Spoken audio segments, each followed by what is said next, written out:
라돈이 검출된 침대나 생리대, 가습기 살균제 등 생활 속에서 밀접한 가전제품이나 생필품에서 유해물질이 검출돼 소비자들의 불안감이 커졌는데요.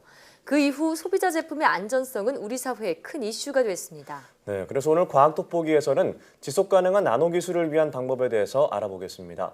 서울시립대학교 환경공학부 최진희 교수와 함께하겠습니다. 네, 안녕하세요. 어서 오세요. 네, 반갑습니다. 참 요즘 나노 얘기 많이 나오는 것 같은데요. 네. 나노가 정확히 어떤 것인지 설명 부탁드리겠고, 요즘 일상에서 사용하는 나노 물질은 어떤 것들이 있나요? 네, 일단 나노미터는 단위입니다. 우리가 일상생활에서 늘 사용하는 미터나 센티미터 같은 단위인데요. 네. 1나노미터는 머리카락 10만 분의 1 정도로 아주 작은 단위입니다. 예. 그래서 같은 물질이라도 나노 크기로 작아지게 되면 우리가 일상생활에서 늘 접하는 센티미터 같은 큰 크기로 존재했을 때하고는 좀 다른 독특한 특성들이 나타나는데요. 그게 이제 강도가 강해진다거나 전기를 잘 통한다거나 뭐 색깔이 변한다거나 또는 촉매 현상 같은 것들이 나타납니다. 그래서 이렇게 작아지면서 생기는 이러한 독특한 현상을 산업의 각 분야에 활용하는 것이 바로 나노 기술의 본질입니다. 네.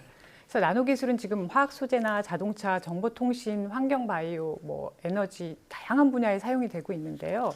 이미 이제 다양한 제품으로 우리 곁에 가까이 와 있습니다. 그래서 요즘 같은 여름철에 꼭 필요한 자외선 차단제라든지 방수되는 옷, TV 모니터, 정수기 필터, 휴대전화 배터리 같은데 이미 나노 기술이 들어와 있습니다. 네. 자, 그런데 또 제가 쓰는 화장품도 살펴보니까 나노 기술이 접목된 나노 화장품이 예. 꽤 있고요. 이처럼 우리 일상 속에서 나노 기술이 이제 심심치 않게 볼 수 있는데요. 맞습니다.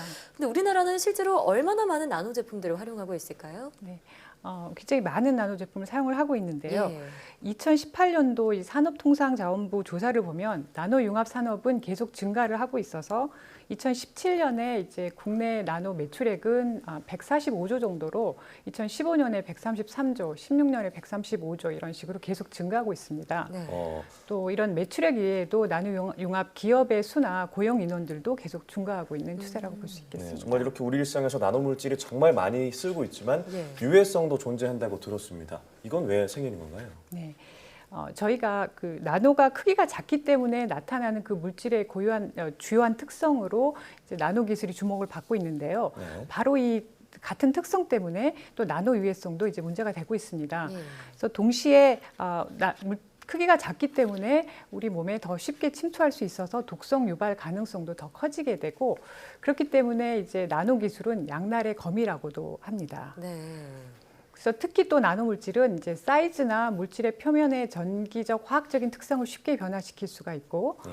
이러한 성질을 이용해서 이제 활용 목적에 맞게 다양한 나노 물질을 제작할 수 있습니다.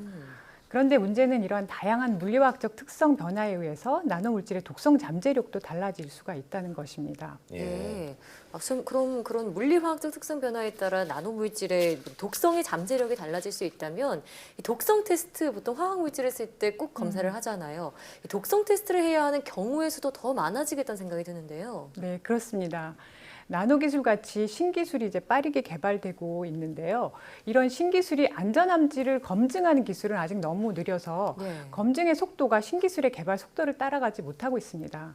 그래서 지금까지는 이제 새로운 물질을 개발하고 그 물질이 좋으면은 특별한 규제 없이 이제 시장에 나왔는데요. 그러다 보니까 가습기 살균제 같은 사고가 생기게 된 것입니다. 네. 그래서 이제 전 세계적으로 화학물질 규제가 강화되고 있고 우리나라도 2015년부터 강력한 화학물질 관리법이 규제법이 이제 시행되고 있습니다. 예. 그래서 이제 가까운 미래에는 개발된 물질에 대해서 안전성을 먼저 평가하고 통과한 물질이 시장에 나가는 시스템이 이제 될 것이고요. 그리고 더 미래에는 소재 개발 단계에서부터 독성 평가를 같이 해서 안전한 물질만 이제 개발하는 시스템으로 이제 바뀌게 될 것으로 이제 전망되고 있습니다. 네, 참 신기술이 안전한지 검증하는 기술은 아직 늦다 이렇게 말씀을 해주셨는데요. 맞습니다. 자, 나노가 입자가 작다 보니까 독성에 대한 흡수가 더 빠를 것 같습니다. 이게 인체나 환경에는 어떤 영향을 미치게 되나요? 네. 전 세계적으로 나노 물질이 에 대한 인체나 생태의 위해성에 대한 연구가 활발하게 진행되고 왔습니다. 예. 특히 이제 OECD에서는 나노 물질별로 위해성 그 보고서도 발간하였고 우리나라도 이제 참여했습니다. 그런데 이런 많은 연구에도 불구하고 한마디로 나노 물질은 안전하다 또는 위험하다라고 이제 결론 지을 수가 없습니다. 그래서 나노 물질 자체가 일단 매우 다양하고요. 또 앞에서 말씀드린 것처럼 하나의 나노 물질도 제조 방법에 따라 다양한 특성을 가지게 되고 또 그 특성에 따라 독성 잠재력도 달라지기 때문에 각 나노 물질별로 위해성을 하나하나 규명하기란 매우 어렵습니다. 네. 그렇지만 어떤 물질이든 많이 사용하면 그 물질에 대해서 이제 안전한지는 검증해야 봐야 되지 않겠습니까? 네. 특히 제조 나노 물질 같은 경우에는 이전에 우리 인류가 사용한 경험이 없는 새로운 물질이기 때문에 유해성이 있어서가 아니라 유해성이 없다라고 확실하게 말할 수 없기 때문인데요. 예.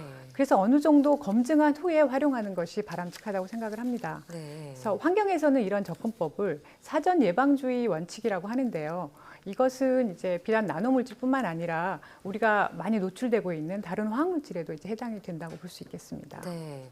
뭐 나노 공학이나 나노 기술 같은 말 사실 사용하게 된 게 극히 최근의 일이기 때문에 네. 인체에 어떤 영향을 미치는지에 대한 연구는 아직 진행 중이고 명확하게 알 수 없다 이런 얘기인데요. 맞습니다. 자, 그럼에도 불구하고 이 나노 기술 어쨌든 계속 쓰이고 있잖아요. 안전하게 사용하기 위한 방법은 무엇이 있을까요? 지금까지 나노 기술을 포함해서 이제 첨단 기술을 개발을 할 때는 네. 기술의 효능과 경제성이 이제 연구 개발의 성패를 결정짓는 가장 중요한 요인이었고 네. 그것에 대한 유해성에 대한 고려는 비교적 적었습니다. 네. 그러나 아무리 편리한 제품, 또 첨단 기술을 탑재한 제품이라 할지라도 건강에 위협당하면서까지 그 제품을 사용하고 싶은 그런 소비자들은 없을 것입니다. 그렇죠. 당연히. 네, 그래서 연구개발 제조 단계에서부터 안전한 나노 물질을 만들도록 노력하려는 그런 기술적인 노력이 필요하겠고요. 네. 그것이 이제 우리가 건강이나 환경에 위험 없이 나노 기술의 혜택을 누릴 수 있는 방법이라고 생각합니다. 네, 그렇습니다. 어떻게 보면 당연한 얘기일 수도 있을 것 같습니다. 맞습니다. 네. 자, 이렇게 생산자의 역할도 중요하겠지만 나노물질을 사용하는 소비자의 역할도 중요할 텐데 어떤 자세가 필요할까요? 네.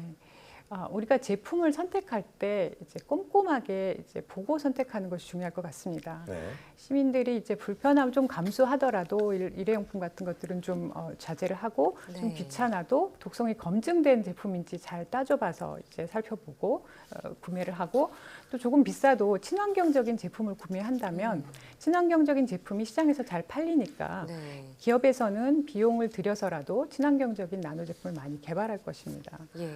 이제 그렇게 개발이 된다면 우리는 이제 나노 기술이 주는 편리함과 혜택을 충분히 누리면서도 안전한 사회에 살 수 있을 것 같습니다. 네. 그러니까 소비를 할 때에도 제품의 편리성보다는 안전성을 우선으로 두는 것. 맞습니다. 네. 이것이 나뿐만 아니라 지구의 건강을 지키는 일이겠다는 생각이 듭니다. 맞습니다. 네. 자, 지금까지 과학돋보기 서울시립대학교 환경공학부 최진희 교수와 함께 이야기 나눠봤습니다. 오늘 말씀 고맙습니다. 네, 감사합니다. 고맙습니다.